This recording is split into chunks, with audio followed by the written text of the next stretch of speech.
Al Horford, a 38-year-old veteran who's won a championship, sitting by his phone waiting for clarity. Not about his role, not about minutes, but about whether a 22-year-old forward can figure out his future. Welcome to the strangest free agency standoff in recent memory, where the Golden State Warriors' entire offseason has ground to a halt because of one player's indecision. While other teams have been wheeling and dealing, adding pieces and reshaping rosters, the Warriors remain frozen in time, and it all comes down to Jonathan Kuminga, a young talent caught between what he's worth today and what he believes he'll be worth tomorrow. Here's what most people miss about this situation. It's not just about Kuminga's contract. Veterans like Al Horford, Malcolm Brogdon, and other potential Warriors targets are essentially in limbo, waiting for the organization to resolve their young forward's future.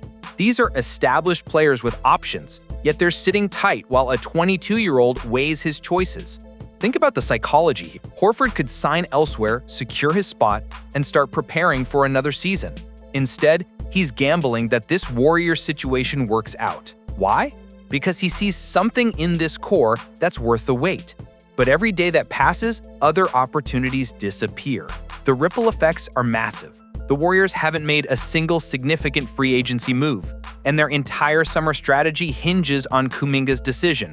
That's either brilliant patience or organizational paralysis disguised as strategy. But there's another layer to this. Kuminga's camp pitched a 3-year, $82 million contract that the Warriors turned down. Let's break down what that really means. That's roughly $27 million per year for a player who averaged 16 points and 4 rebounds last season. Is that market value? In today's NBA, absolutely. But is it Warriors value? Golden State has built their dynasty on finding undervalued players and maximizing their potential within a system. They've never been the team to hand out massive contracts to unproven talent. Yet here they are, facing a player who believes his ceiling justifies that kind of money. Kuminga has the right to explore free agency, with Miami and Chicago showing the most interest. Those aren't accidental destinations. Miami's culture of developing tough, winning players and Chicago's need for young talent both represent clear paths to the role Kuminga wants. Here's where the story takes a turn. Kuminga has told people close to him that signing his 1-year, $8 million qualifying offer and reaching unrestricted free agency in 2026 appeals to him more than accepting a long-term deal now. This is where things get wild. He's essentially betting on himself in the biggest way possible. Take the minimal money now, prove his worth over one season, then cash in when more teams have cap space in 2026. It's a high-risk, high-reward move that could either make him incredibly wealthy or cost him millions if injury strikes. For the Warriors, this creates a nightmare scenario. They'd have Kuminga for 1 year with zero long-term security, knowing he's planning his exit strategy from day one. Every good game becomes a showcase for other teams. Every bad game becomes a question about his commitment. But what nobody talks about is the Warriors are operating under a very specific timeline. Steph Curry, Jimmy Butler, and Draymond Green are all under contract for the next 2 years, which many view as potentially the end of their championship window. This isn't some distant future concern. It's happening right now. The organization has essentially committed to a last-ride approach, with the 2025-26 season being their primary championship pursuit. In that context, Kuminga's indecision isn't just about money. It's about whether he wants to be part of this final push or wait for his own era to begin. Critics claim their core is too old, with Curry at 37, Jimmy Butler and Draymond Green both 36. The math is brutal and honest. These players don't have multiple championship windows left. They have 1, maybe 2 realistic shots.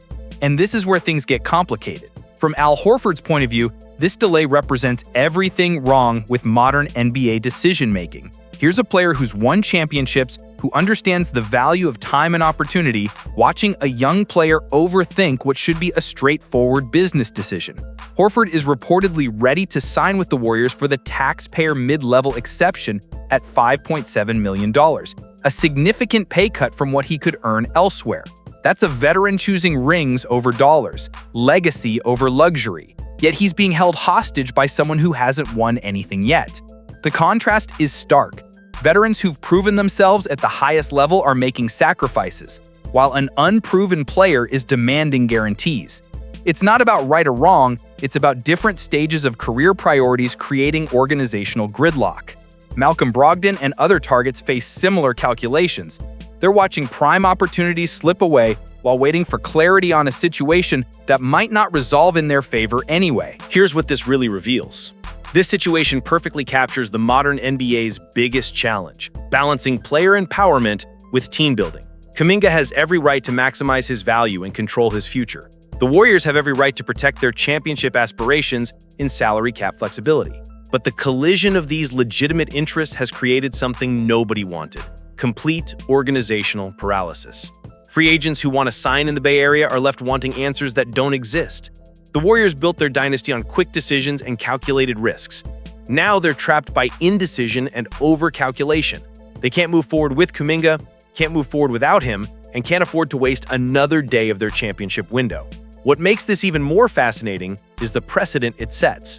If young players see that holding out and creating organizational chaos works, how many more Kuminga situations will we see across the league? And this leads to the biggest question. Beyond the immediate contract numbers and roster construction, lies a deeper question. What does Jonathan Kuminga actually want? If it's money, other teams can pay him. If it's a starring role, other franchises can offer that immediately. If it's championships, the Warriors remain his best bet. The fact that he's still considering all options suggests he wants everything: the money, the role, and the rings. That's not necessarily realistic, especially with a championship-caliber team that has established stars and a proven system. Steph Curry has expressed belief that with a few acquisitions, the Warriors have a real chance to be even better next season. But those acquisitions depend on roster clarity that doesn't exist while Kuminga remains undecided. The psychological warfare is subtle but real. Every day Kuminga delays, the Warriors lose leverage with other free agents who have options elsewhere. Every day the Warriors wait, Kuminga loses potential landing spots as teams move in different directions. But here's what might actually happen. Despite all the drama, Kuminga is expected to return to Golden State, though the terms remain uncertain. The most probable outcome involves some form of compromise, perhaps a shorter deal with higher annual value, or a longer contract with performance incentives. The Warriors have too much invested in Kuminga's development to let him walk for nothing.